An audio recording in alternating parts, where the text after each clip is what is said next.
Hey, howdy, hey, you're on with Juice Man, and this is Patch Notes.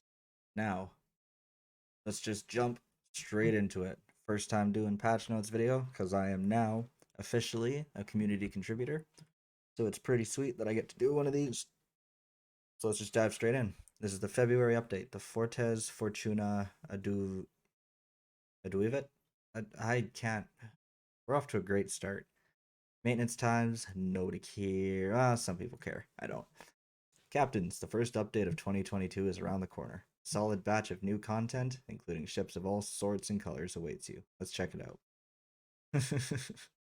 Alright, so TLDR, right now. Italian battleships arrive in early access with a new shell type to show off. Those are pretty poggers. Azure Lane returns for Wave 3 of the collaboration. German battleship Brandenburg of Tier 7, representing the Kriegsmarine, awaits at the end of the campaign.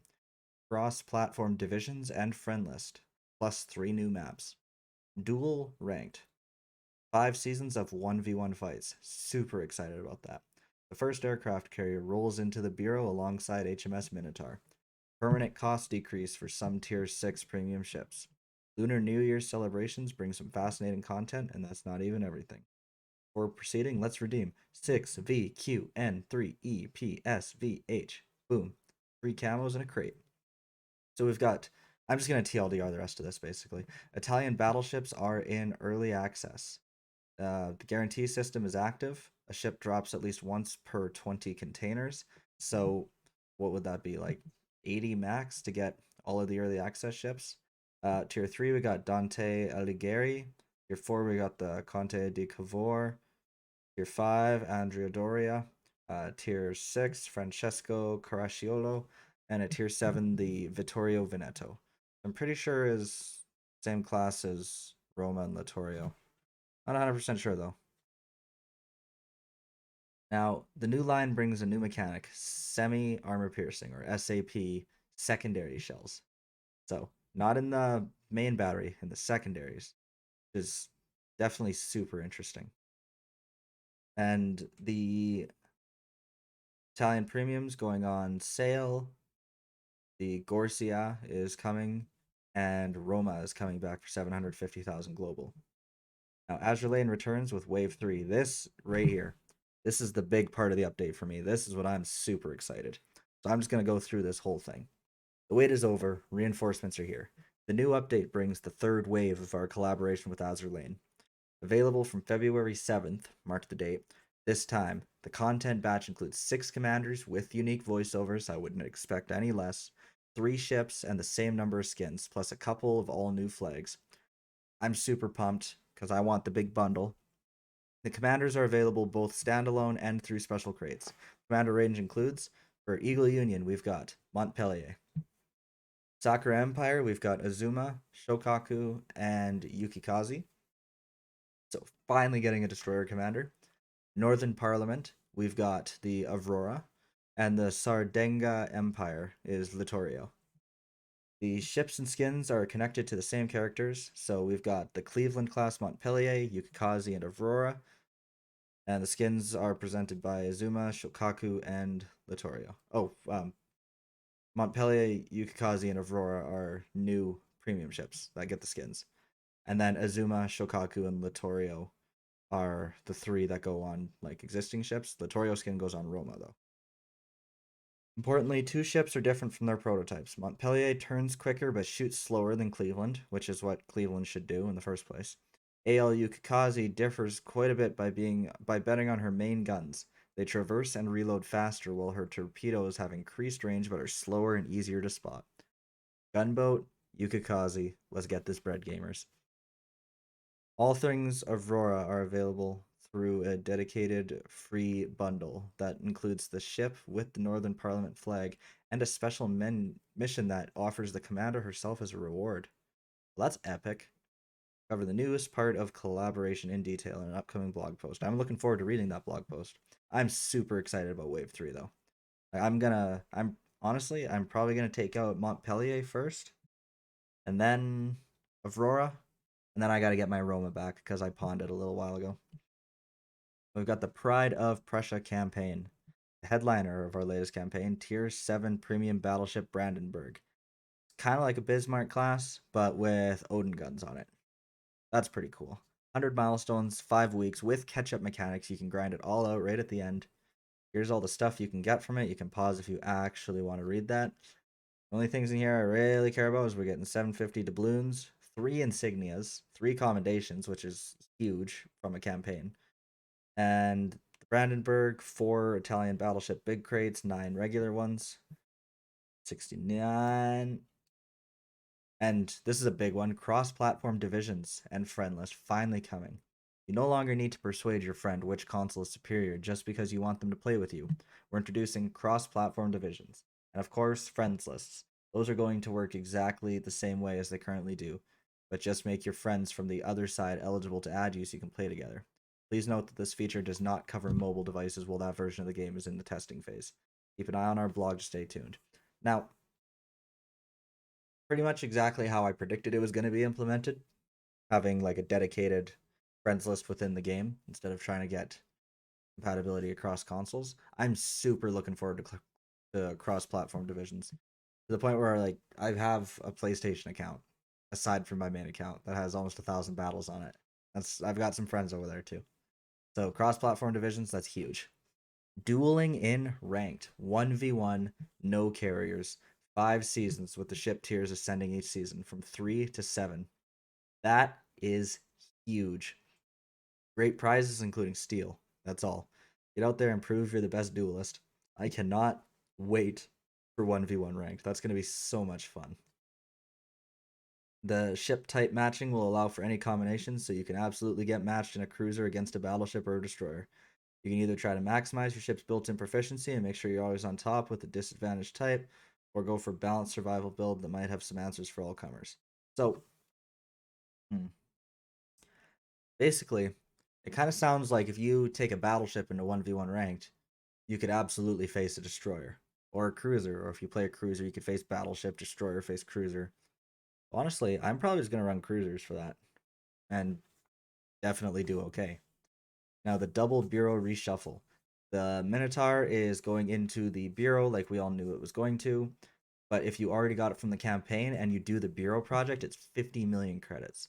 So it's basically a bureau project for 50 million credits. That sounds like a no-brainer. If you're someone that's kind of hurting for credits. If you're people that I know that have hundreds of millions of credits, then probably not super enticing. But this one's huge right here. The first Bureau aircraft carrier, the Tier 7 Kaga. And it says humongous because Kaga is huge. Essential part of the Marquis Kido Butai battle group of the Japanese Navy.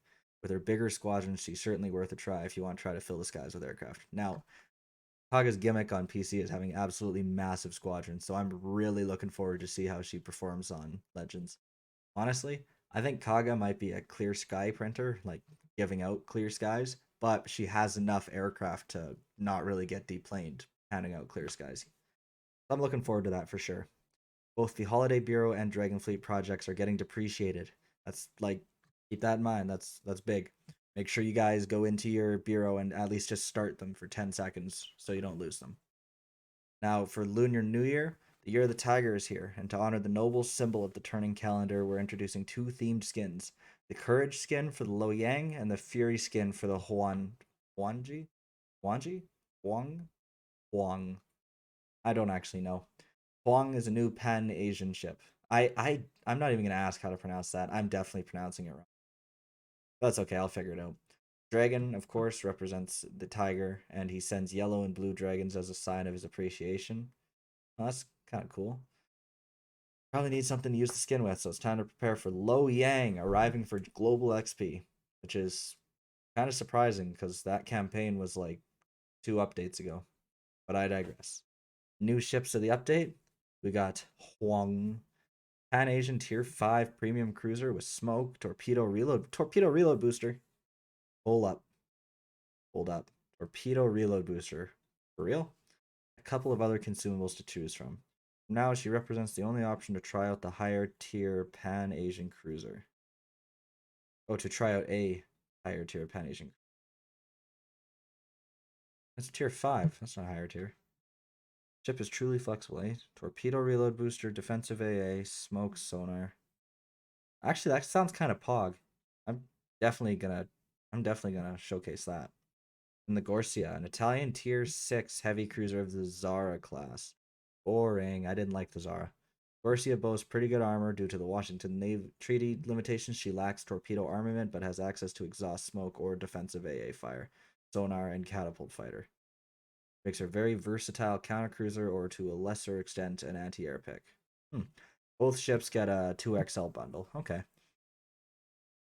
Now, Hearts Gold and Silver Ninja Contest. Special bonuses for the first win of the update, playing each ship from tier 4 to legendary. I love these. Love when they give out stuff for like your first wins of an update. Definitely keep this up, Wargaming. You're killing it right now. Celebrate Valentine's Day by showing your affection to legends. The following bonuses are going to be active from February 14th through the 21st.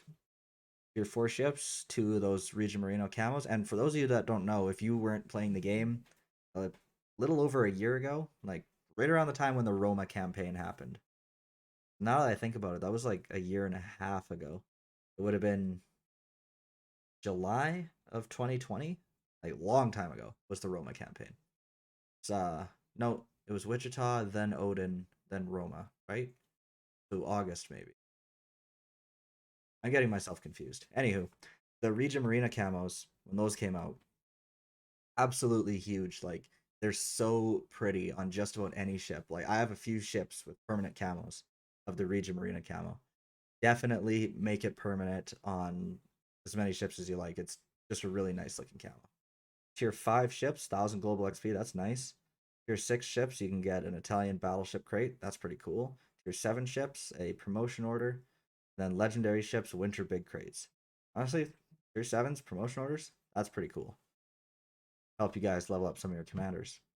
Additionally, we have permanently set the cost of all existing and upcoming Tier 6 premium ships to 12,500 doubloons, thus decreasing it from the cost of 15,000 doubloons.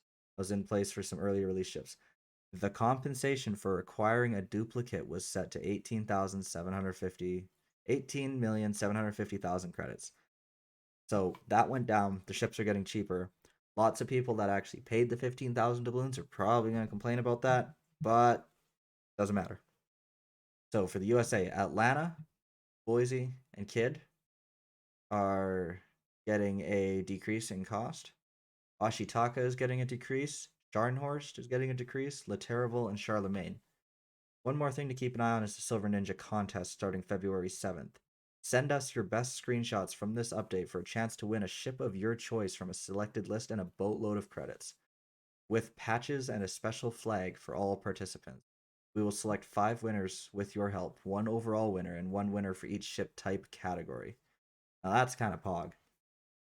Now, being a CC now, I don't actually have to try to win that, so I definitely encourage you guys to jump on that. Like, if not a lot of people are getting involved in it, it's only a couple hundred people, like you could have like a 1 in 200 chance of winning a free ship. It's a no-brainer to jump on that. Now, 3 new maps were added for 6, 7, and legendary tier battles. Finally, some new high tier maps: Islands of Ice, Chatter, and Warrior's Path. The Islands of Ice map uses a new and beautiful weather preset called Northern Lights. I'm super excited to see that.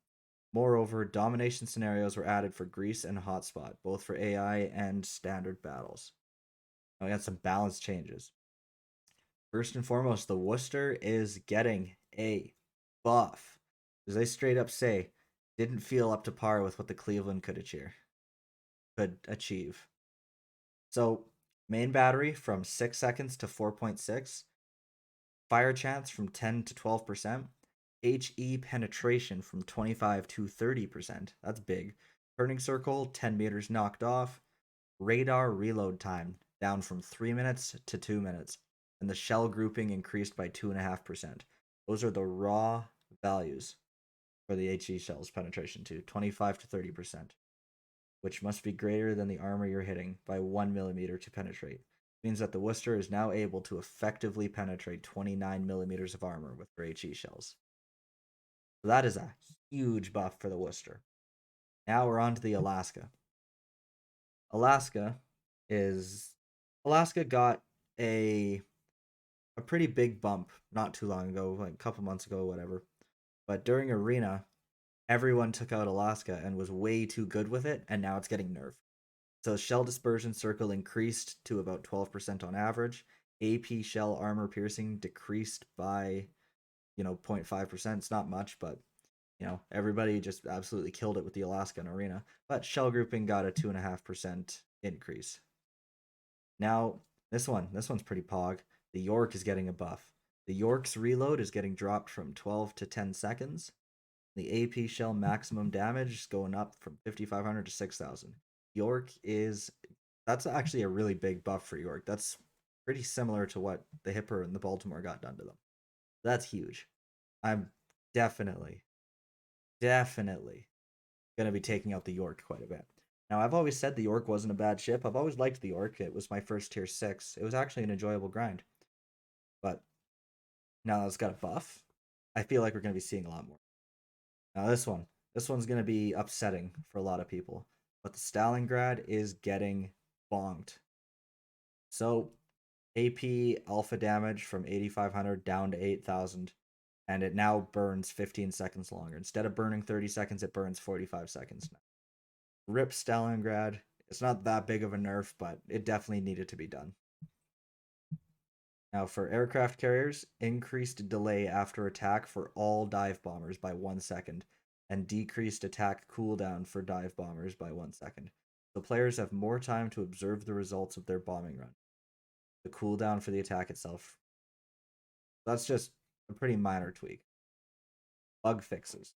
Maximum speed marker for exhaust smoke generator no longer shows speeds higher than maximum. Didn't actually notice that one. Some grade 1 permanent camouflages failed to display the obtained marker in the store after players purchased, improve them to higher grades. Okay. Gajimada's turrets now correctly rotate 360 degrees. That's awesome. Rare cases of the ship HP bar remaining in the bottom left corner of the screen after losing the ship and moving to free camera. I haven't had that one.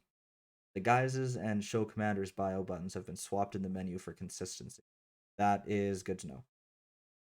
So I've been having a bug a lot lately where it'll show me, like, I'll be on shards or something and it'll say New Dawn, like a different map. It'll say I'm on a different map than I'm on. I hope that one gets fixed soon. Now there's mobile version improvements and bug fixes. Added target cycling on tap. Means if you have multiple targets in the same vicinity, tapping on the same target multiple times will cycle the target focus between the available targets. That is awesome. Being able to switch targets and not have to manually fight with your auto aim to aim at something, that was really difficult in a lot of games on mobile. The player ship item icon a little smaller. I like that. Fixed a bug that caused the ship telegraph to be reset to neutral whenever players changed the control preset. I've had that happen to me before. Fixed a bug that caused the rank upgrade available banner not to disappear from commander portraits. I haven't seen that one. Fixed a bug that caused the scroll bar on the tech tree on iPhone XR to hide behind the notch if it was on the right. Oof. No, I'm on an XS Max, so I don't have that issue. The hold binocular view, disable the ship movement buttons. Yeah, that's definitely good that got fixed. Fixed a bug that sometimes caused the game to start with a black screen on iPads. And not on an iPad, but RIP iPad players.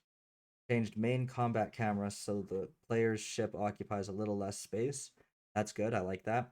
Aim correction when the reticle is focused on a ship is a little slower and finer now. That's good. I didn't like the fast jerky auto aim bits because I always had to fight with it.